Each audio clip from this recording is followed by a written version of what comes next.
if there was going to be violence, it was definitely going to be in Boston. So the majority of the British soldiers that were here were stationed in Boston.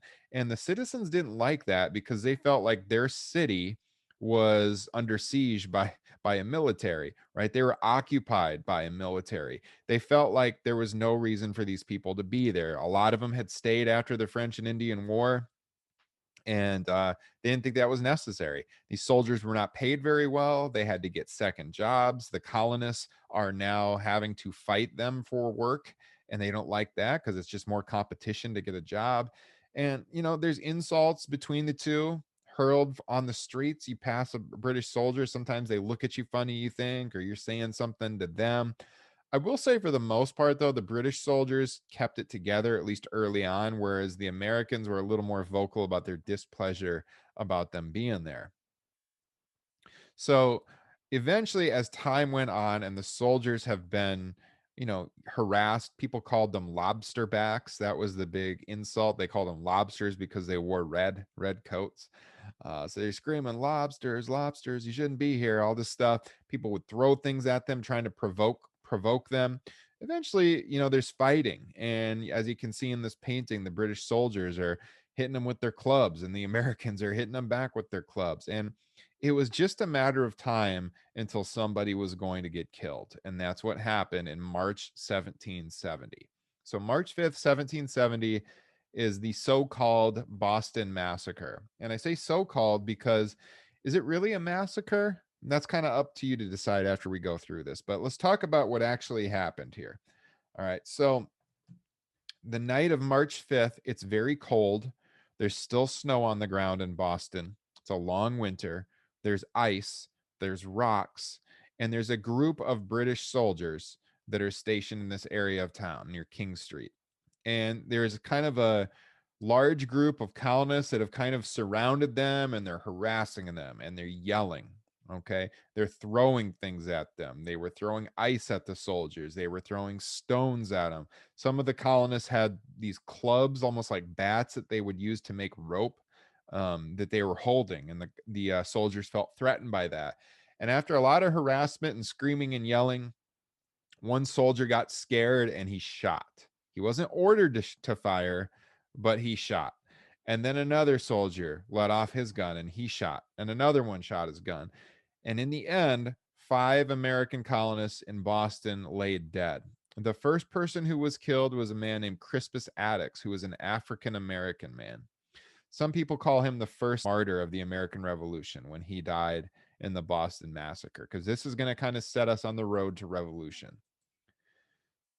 After the event happened, the soldiers are arrested and they await trial. All right, we're going to talk about that in a little bit. But in the meantime, the Sons of Liberty sprung into action. Samuel Adams, Paul Revere draw a depiction of the event as they saw it, and copied and sent all over the colonies.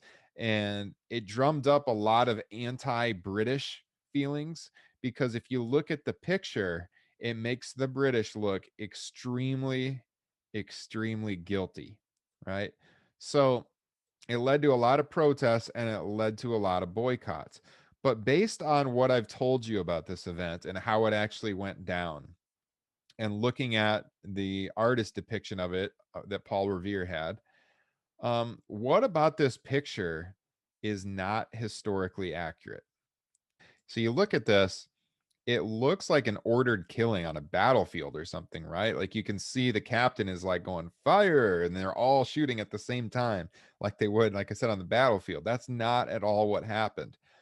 As they investigated this incident after the fact, what we learned is the captain was actually standing in front of the men, not behind them. He was trying to hold them back. He absolutely did not order them to fire.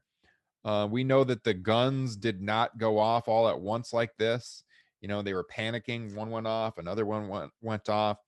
They weren't in formation, like you see here. The way that Paul Revere has drawn this, any American that sees this, that assumes it's true, is going to be like, look, they massacred our people like an army against an enemy, right? And that's not really what happened.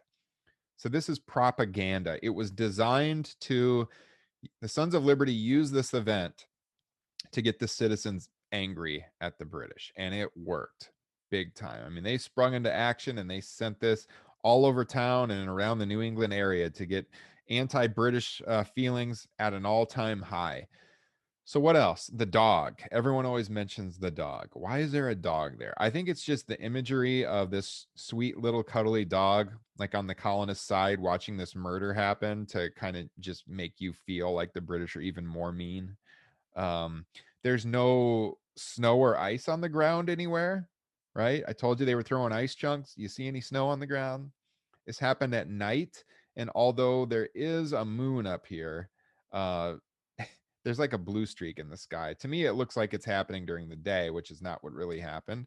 And then, yeah, of course, just the general idea that the colonists look incredibly innocent. And we know from the investigation and the witnesses that that is not the case. The colonists were actually egging them on before this all came out. All right. So I told you afterwards, some of the the British soldiers were arrested, and they had a very difficult time finding someone to represent them in court. There was a court case in Boston where these guys were being charged, and the person who came forward to defend them was a man named John Adams, who would become the first vice president later on and the second president of the United States, you know, 20 some years later. But at this point in time, John Adams took a job that nobody wanted. And the reason he took the job is because he believed if we are going to have a free and just society, everyone accused of a crime deserves legal counsel, representation by a lawyer. And it was very brave of him to take on this job because these soldiers are being tried in court in Boston when all of these people now hate the British soldiers. But he wanted to prove that anybody could get a fair trial because he thought if we don't have people getting fair trials, we don't have a free society. And so it was important for them to get a fair trial. And he called in all these witnesses. And as he did, and he got some of the people to talk in front of their peers about the true story about what went down, about the people throwing rocks and ice chunks, and it became pretty obvious that it was justified for the British soldiers to fear for their lives. And it wasn't something that happened purposefully. Like I said, it wasn't an ordered shooting. It was a freak thing. So is it really a massacre? You can see they use the name massacre even on the painting, right? I would say probably not. Now, 5 people is way too many people to die, but it wasn't like a massacre would be an ordered killing, and that is not what happened. Amazingly, John Adams, he proved that anyone could get a fair trial here in the colonies, and that is